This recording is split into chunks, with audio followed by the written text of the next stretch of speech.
Hi, everyone, and welcome to Foundation for Blind Children's episode of the Insight Talk Show. I am your host, Jamie Pacadair, and today I have with me Jay Whipple, Orientation and Mobility Specialist. Hi, Jay. Good morning, Jamie. Thank you. Hey, Jay, can you tell us a little bit about what you do at FBC and what an Orientation and Mobility Specialist is? Sure. So my role at FBC is as the itinerant division manager. So I oversee a group of orientation and mobility specialists, as well as teachers of the visually impaired that travel out to public schools and charter schools and provide those services on an itinerant basis. We currently serve, I don't even know what the total number is, but we serve a lot of schools. I have 10 people on my team, and I'm also an orientation and mobility specialist myself. What O&M specialists do for students is you can get into really complicated philosophical answers to that question, but you can also get into some really basic ones. And I think that's what's most helpful. And I think that part of it is, if you sort of break down the components of the name, orientation and mobility. So if you think about the orientation part, it's kind of like knowing your place in space, knowing where you are in an environment, and how your presence in that space relates to everything else in that space. Okay. So in other words, if you're standing on a street corner, what does it mean to stand there? And how does your relationship to that street corner change if you turn or if the cars around in the intersection start to move? And being able to understand how all of that, the things in that dynamic environment affect your decisions to move through that space. And then the mobility part is exactly that. It's moving through that space and doing it in a safe and efficient way that allows you to travel independently anywhere you want to go. On top of that, it's also being able to plan on how to go from the place you're in to the place you want to go to, which can be super small, like I'm in my bedroom and I want to go to the kitchen, but it can also be I'm at my house and I want to go downtown and go shopping, or I want to go to the airport and go to a new city, and being able to make a plan in an effective way and have a strategy in order to do that. And then maybe the most basic thing that I tell people is that when you think about the cane use, because everybody wants to know about the cane, and that is what O&M specialists teach. My most basic definition of cane use is it allows you to find stuff. Sometimes it's stuff you want to find, and sometimes it's stuff you don't want to find. But ultimately, it means it allows you, if you use it correctly, you don't run into something and you don't fall off of something. So you don't fall down the stairs and you don't trip over the park bench. And if you use it correctly, you can find all that stuff. So that's kind of a nutshell of what we do. Of what you do. So who typically would receive orientation and mobility services? That's a great question. I think so we have what's known as a cradle to grave certification. So our students can range from infants all the way up to, late 90s, or there's really no limit. I think the oldest student I've worked with in my career was 99. Wow. And I remember helping him kind of get around his retirement community to find his mailbox and also find the community center. And it was really rewarding. He managed to find those places, and it really meant a really increased amount of independence for that person in the environments he wants to go to.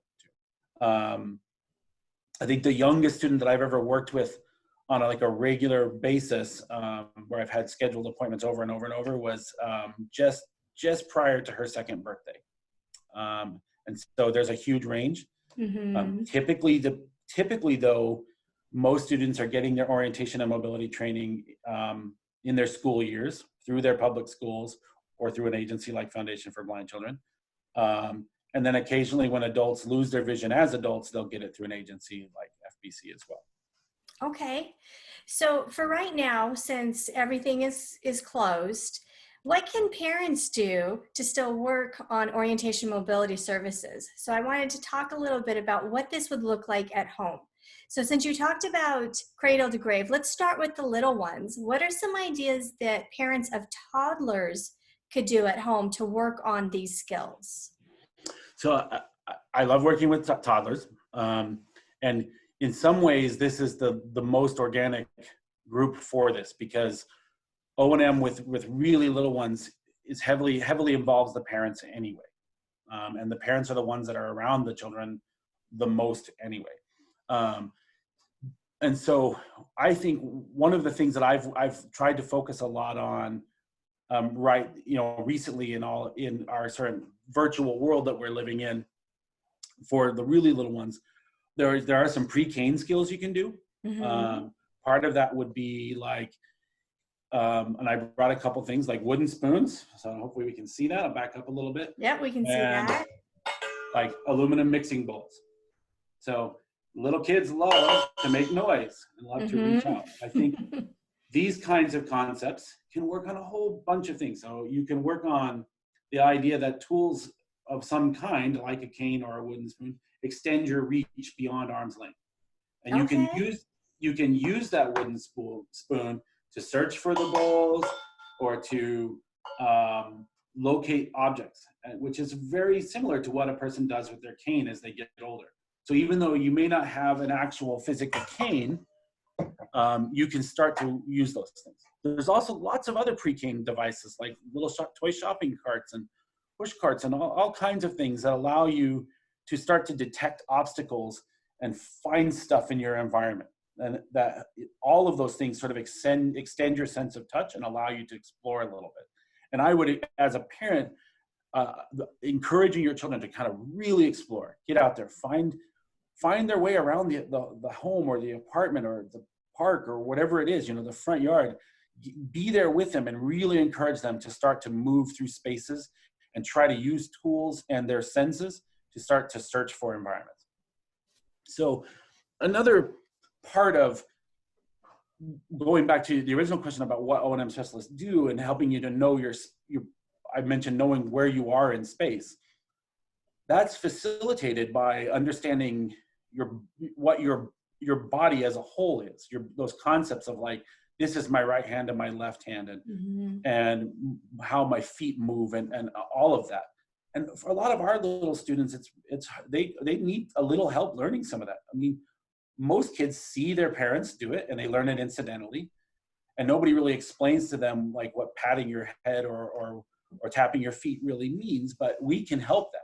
So toddlers, that would be my next suggestion, is body concepts. I love head, shoulders, knees, and toes, because you're singing and kids get into it, but you're also starting to identify what all those body parts are and how they move, and eventually how you're going to put all of that together into walking across the room and eventually someday crossing a street, non-visually. So those would be my suggestions. Are Those are pre-K great body concepts. ideas. What about then a preschooler? So they're a little bit older, a little bit more active. What can we do for a preschooler? So with preschoolers, I would sort of kind of take those toddler concepts like to the next step, which would be, so if you were talking about getting used to pre-canes, and with preschoolers, you might actually start to have them start to embrace the cane a little bit. Mm-hmm. A very simple way to do that is cane storage.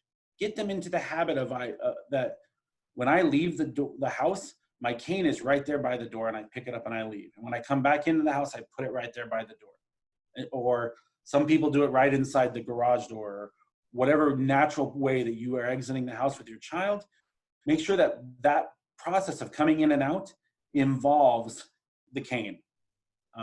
I love to give canes names, especially with preschool students. It Mm-hmm. helps them sort of start to understand that ownership concept and that idea that this cane is theirs and no one else's, and that it has meaning and value. And you can have a lot of fun with that. And kids will remember that for a long time. My canes are always named Sparky, and every kid I work with seems to remind me of that. And I'll come and see him and they'll ask me, did you bring Sparky today? And it just starts to become a sort of natural part of who they are. And so that's a really good way to start to get little kids to take ownership of that cane and understand that it's not a weird thing. It's something that is going to help them. And then positional concepts. So if we were thinking about body concepts before and what that body part means, now thinking about positional concepts and how that body starts to relate. I mentioned earlier street crossings and knowing how dynamic environments change things, but with little kids, you're not going to stand out on the corner, but you can very much go to parks and playgrounds, but even the living room, being able to talk about, like, are you in front of the sofa or behind the sofa? Are you Mm. walking over the bridge at the playground or walking under the bridge? Are you, in the swing or out of the swing? A lot of it is language and that constant communication with your child about how they are relating to the things around them. Are they moving fast? Are they moving slow?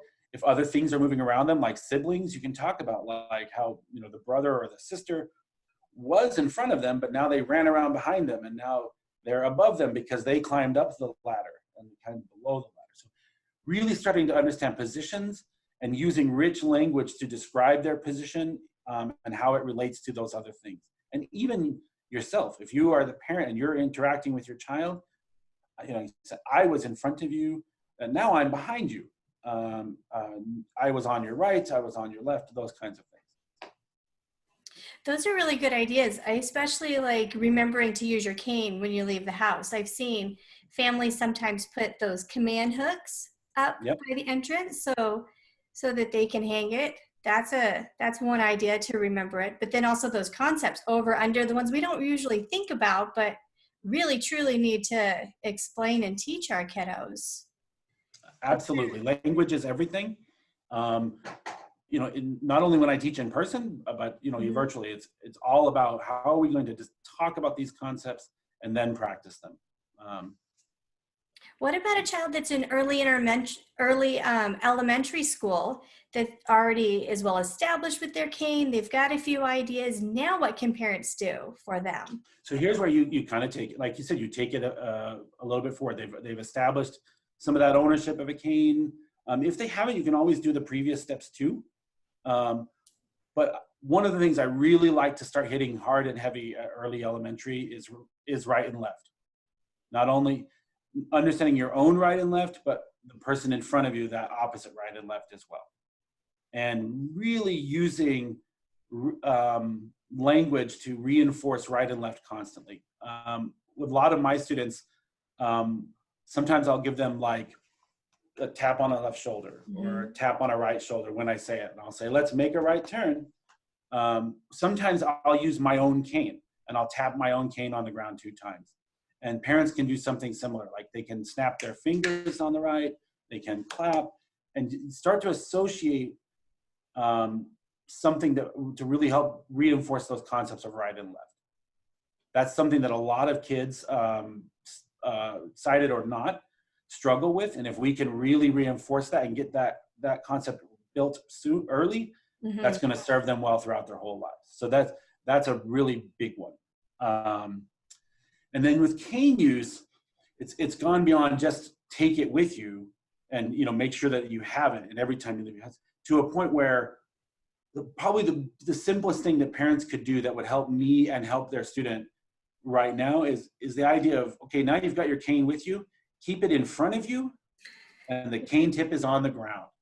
Always on the ground. Yep. So you see a lot of kids that swing those canes around. It's like they're sword fighting. And if you can reinforce that concept of keep the tip on the ground and keep the cane in front, because kids like to drag their canes Behind them as they're yeah, walking. Yes. and they get off to the side and they drop them. And so if you're always talking about having your cane in front and your cane tip is on the ground, that's a huge, huge step towards them starting to use that cane in a very systematic way to search for obstacles and drop-offs and hazards and things of that nature. So we talked a little bit about some important O&M concepts. What are some other global or general concepts that parents could work on regardless of how old they are, just where they're at or where they're ready for developmentally? So a couple of them would be something like cardinal directions. And I think it's something a lot of us sort of don't really pay that much attention to ourselves, even though we should. But reinforcing north, south, east, and west with your children all the time. So when you drive in the car, using language that says we're driving north on 12th Street and we just crossed Northern Avenue. Well, oh, look at that. We made a right turn on Northern Avenue. Now we're driving east on Northern. And you can go, and sort of and that's a hard habit to get into. To learn, because we don't do that ourselves. And when you drive, most people tend to drive based off of landmarks. Yes, They I'll go, admit they I'm know one of those. Walmart and Circle K are on the corner, and that's what they look for. Which is interesting because that's how we teach our students to navigate is from landmark to landmark. So Mm-hmm. you're kind of reinforcing a concept anyway, but excuse me, being able to really reinforce where north, south, east, and west are will serve your child and your student forever. Especially because, I talked about left and right, and that's a super important concept, but like I said, left and right changes as you move. Yes. North is always north and south is always south, and those cardinal directions are always there. And as time goes on, your use of language that reinforces that concept will allow students to start to understand directions. Like, I want to travel four blocks north and then turn left and go 2 blocks west, and understand, like, I can go from here to there, and those cardinal direction concepts are already built into where they are. We have lots of great technology in our iPhones and our GPS systems and all kinds of things that make figuring out where north is in the first place much easier. And there's a lot of different strategies that you can use to kind of figure out cardinal directions when you don't have your phone, but we'll get to that. But for now, just as parents, being able to use that language constantly and reinforce that concept is super, super helpful. And it really doesn't matter how old they are. That's something that when I work with adults, I heavily stress, like with spouses and children, to be like, your husband always drove around and did it the same way we all did, and wasn't really always necessarily paying attention to cardinal directions. And you can continue to reinforce those things when you're driving around and even walking. And then I would also say,